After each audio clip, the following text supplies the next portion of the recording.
Hello friends, welcome to my channel Dhanashree classes.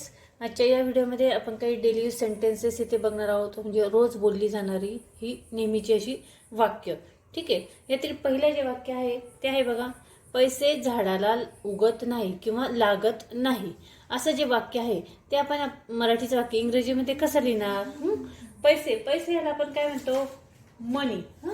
या वाक्यातलं कर्ता आहे पैसे, मग त्यास तो आपण एक नंबरला लिहितो.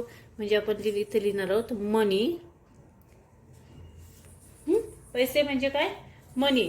आणि लागत नाही किंवा उगत नाही इथे नकारार्थी वाक्य आहे, म्हणून आपण लिहिणार आहोत मनी डझंट. DOESENT. ठीक आहे. मनी डझंट. उगत नाही. उगणे म्हणजे काय? ग्रो होणे. GROW. ग्रो कुठे? झाडाला, म्हणजे ऑन ट्री. On trees. ठीक आहे. मनी डझंट ग्रो ऑन ट्रीज. दुसरं वाक्य बघा, वेळ सर्व बदलून टाकते. हे वाक्य कसं करणार आपण? बघा, वेळ, वेळ म्हणजे काय? टाइम. टाइम काय म्हटलंय की बदलून टाकते. बदलणे म्हणजे काय? चेंज. CHANGE. बदलून टाकणे हे वाक्यातील क्रियापद झालं. कर्त्यानंतर नेहमी काय येतं? क्रियापद येते. या वाक्यातलं कर्ता आहे वेळ आणि क्रियापद आहे बदलून टाकणे, म्हणजे ते आपण 2 नंबरला लिहिणार आहोत. Time change. आता इथे क्रियापदाला आपण यस लावणार आहोत. चेंजेस. Time changes. आणि सर्व बदलून टाकते. सर्व म्हणजे एव्हरीथिंग. EVERYTHING. एव्हरीथिंग. ठीक आहे. पुढचं वाक्य बघा, मला उत्तर हवे आहे. हे वाक्य कसं लिहिणार? मला उत्तर हवे आहे. मला म्हणजे काय? आय. हवे आहे म्हणजे काय? नीड. NEED. I need. आणि उत्तर काय हवे आहे? उत्तर म्हणजे आन्सर. ANSWER. ठीक आहे. जर वाक्यरचना आपल्याला व्यवस्थित जमली तर आपण मराठी वाक्य इंग्रजीमध्ये हे झटपटरित्या करू शकतो. कर्ता, क्रियापद आणि त्यानंतर उरलेलं वाक्य. ठीक आहे. पुढचे बघा, तुझा चेहरा धुवून घे. धुवून घेणे या वाक्यात काय म्हटलंय? धुवून घेणे म्हणजे wash. WASH. Wash your face.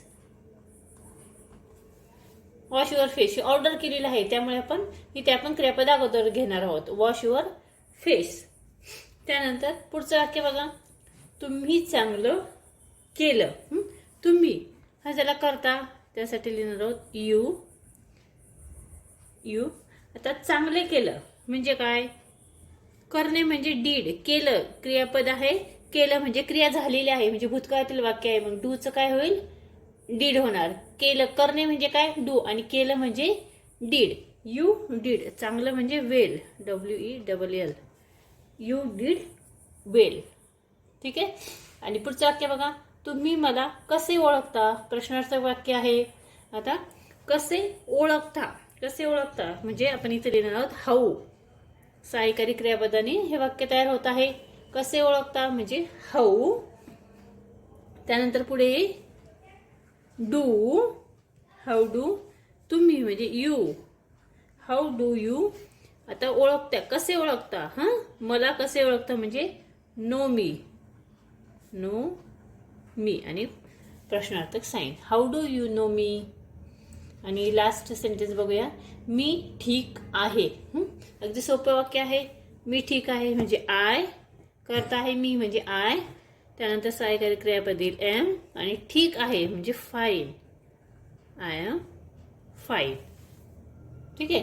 अशा पद्धतीने आपण ही काही इथे सेंटेन्सेस बघितलेले आहेत. रोज बोलली जाणारी अशी छोटी छोटी वाक्य ती आपण मराठीची वाक्य इथे इंग्रजीमध्ये तयार केलेली आहेत. हा व्हिडिओ कसा वाटला कमेंट्स करून नक्की कळवा. व्हिडिओ आवडला तर व्हिडिओला लाईक करा, शेअर करा. आणि जर तुम्ही चॅनलवर नवीन असाल तर चॅनल नक्की सबस्क्राईब करा.